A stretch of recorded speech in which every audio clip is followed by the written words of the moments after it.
సిబిఐకి ఉత్తరం ఎందుకు రాస్తలేరు అని అంటే తవ్వితే ఎలుకలు పట్టినట్టు. చాలా మంది పెద్దలకు అర్థం కాని ఏంటంటే ఇవన్నీ పంచాయతీలు ఆడిపోయినాయంటే మన రాష్ట్రంలో జరుగుతలేవంట.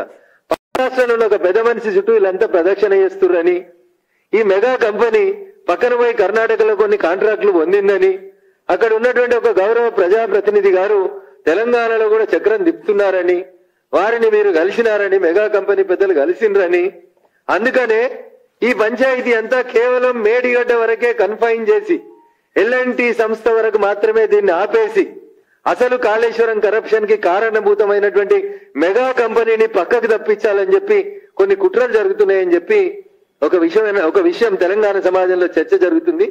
అందుకని దయచేసి గత ప్రభుత్వం చేసుకున్నటువంటి ఒప్పందాల లోపల భాగస్వాములు ఎవరు, కరప్షన్ ఎక్కడ జరిగింది, బిహెచ్ఎల్ కి 1,300 కోట్ల రూపాయల విలువ చేసే మోటార్లు కొనుగోలు చేసి 7,300 కోట్ల రూపాయల డబ్బులు చెల్లిస్తే ఇవాళ దాకా ఇన్వాయిస్లు రాలేదని కేంద్ర ఆడిట్ సంస్థలన్నీ అడిగితే కూడా ఎందుకు రాష్ట్ర ప్రభుత్వం నివేదిక ఇస్తలేదో ఒక్కసారి దయచేసి ఆలోచించాలి.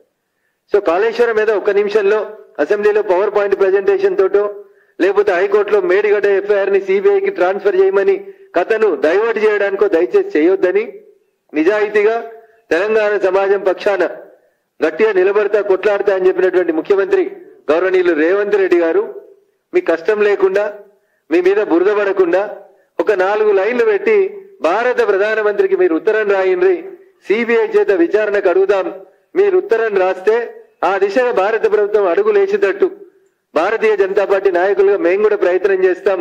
తెలంగాణ ప్రజలకి దక్కాల్సినటువంటి సొమ్ముని తిన్నటువంటి సంస్థలు వ్యక్తులు ఎవరైనా వాళ్ళ నుంచి కక్కిద్దామని చెప్పి గౌరవ ముఖ్యమంత్రి రేవంత్ రెడ్డి గారికి విజ్ఞప్తి చేస్తూ తెలంగాణ సమాజం ఆలోచించాలి.